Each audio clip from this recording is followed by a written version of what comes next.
6 decades before Columbus sailed for India, a Chinese Muslim admiral commanded the largest fleet the world had ever seen. 300 ships, 28,000 men. Flagships so large that by some accounts, Columbus's Santa Maria could have fit on deck. He crossed the Indian Ocean 7 times. He installed a sultan in Malacca, deposed a king in Sri Lanka, and sent envoys to the holy city of Mecca. Then, China burned the fleet, sealed its ports, and tried to forget him. This is the story of Zheng He. But the man at the helm of this fleet was not a Han Chinese aristocrat. He was a Muslim, a eunuch, a former prisoner of war. His birth name was He, a Chinese transliteration of the Arabic name Muhammad. And the journey from a captured boy in southwestern China to the most powerful admiral in the Ming court is the first half of this story. In 1381, the new Ming dynasty sent armies to crush the last Mongol holdouts in Yunnan in southwest China. There, in a Hui Muslim community, lived a 10-year-old boy named He. His grandfather and his father had both made the pilgrimage to Mecca, a fact recorded on his own father's tombstone, unearthed in Kunyang 5 centuries later. The Ming armies captured He, castrated him, as was customary for Muslim boys taken into court service, and gave him to the household of one of the emperor's sons. That son was Zhu Di, the Prince of Yunnan, stationed in the frontier capital of Beiping. For 2 decades, He served him, first as a personal attendant, then as a soldier in his campaigns against the Mongols. He grew tall, dignified, and trusted. By the 1390s, he was no longer a captive. He was the prince's most loyal man. In 1402, civil war split the Ming court. The Prince of Yunnan marched on the capital at Nanjing, claiming the throne from his own nephew. The legitimate emperor, Jianwen, vanished in the flames of the burning palace. His body was never found. The Prince of Yunnan became the Yongle Emperor. He had usurped a throne by force, and he needed the world to call him legitimate. He needed envoys. He needed displays. He needed to be feared and known beyond the seas. To his loyal Muslim servant, Yongle gave a new family name, Zheng, and a new title, Grand Director of the 3 Treasures. From a captured boy of Yunnan, He had become Zheng He, the highest-ranking eunuch in the empire. Yongle's command was unprecedented. Build a fleet larger than any in human history, sail south through the South China Sea, cross the Indian Ocean, reach the courts of every king who would receive a Ming envoy, demand tribute, plant the flag of the new emperor, and along the way, find Jianwen, the missing nephew, in case he had escaped abroad. The Ming shipyards at Longjiang outside Nanjing went into overdrive. 62 flagships were built, the Baochuan, treasure ships, said in Ming records to be 137 meters long, with 9 masts and 12 sails. Some modern scholars argue the real length was closer to 70 meters. Either way, the largest wooden vessels the world had yet seen. 255 smaller ships followed, horse carriers, water tankers, supply ships, troop transports, fast warships. In July 1405, the fleet sailed from Suzhou. 27,000 men aboard, course south. First stop, the Kingdom of Champa in modern Vietnam. Then Java.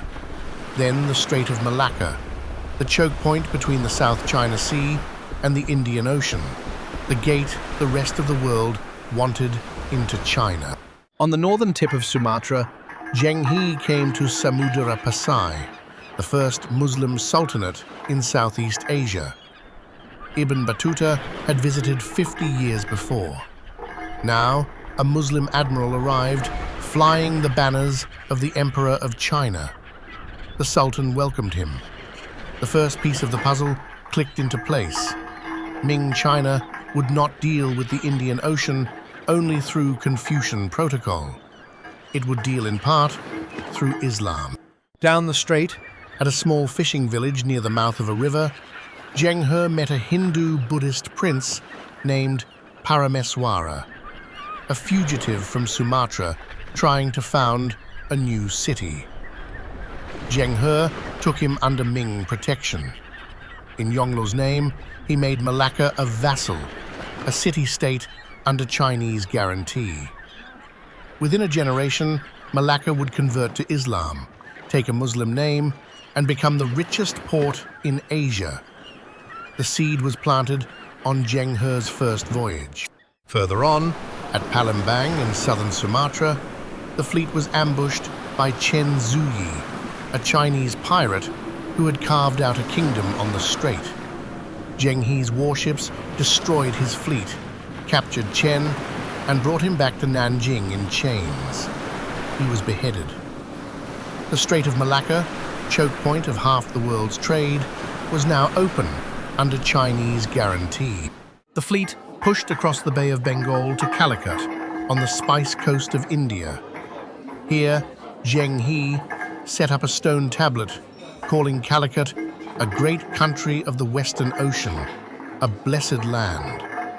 He returned to Nanjing in 1407 with envoys from a dozen kingdoms, exotic animals, and the captive pirate king.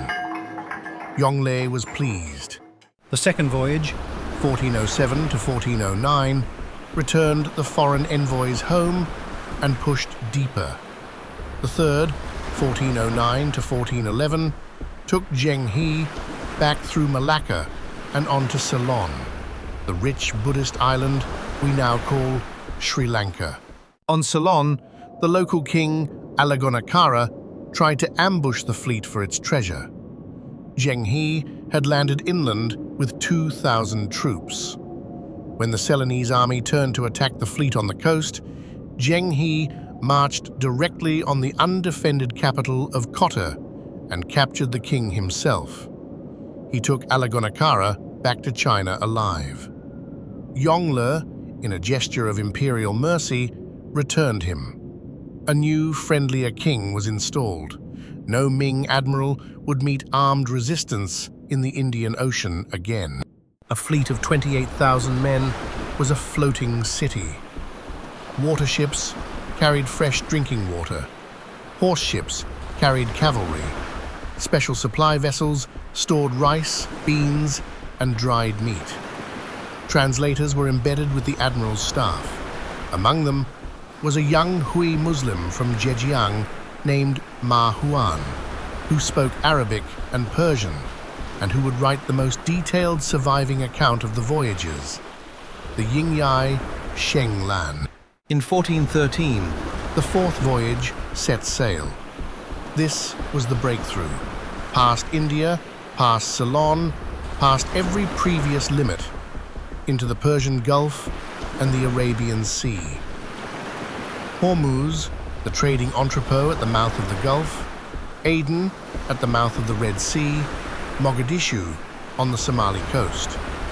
The Ming flag flew further west than any Chinese fleet had ever flown. At Hormuz, the gateway to Persia, Ming envoys traded gold, silks, and porcelain for pearls, lapis lazuli, and the finest Persian horses. The Persians, under Timurid rule, received the Ming embassy formally. Tribute flowed both ways. But the most remarkable detachment of the fourth voyage sailed not for kings, but for God.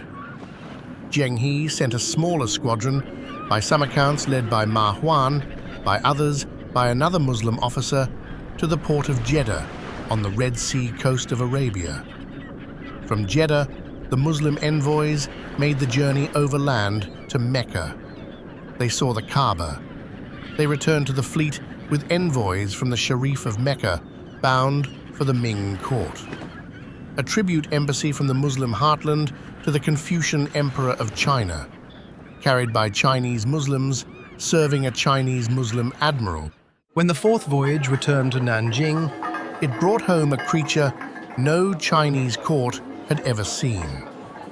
Originally captured on the East African coast, it had been gifted to the Sultan of Bengal, who gifted it onward to the Ming fleet. A long-necked, dappled animal.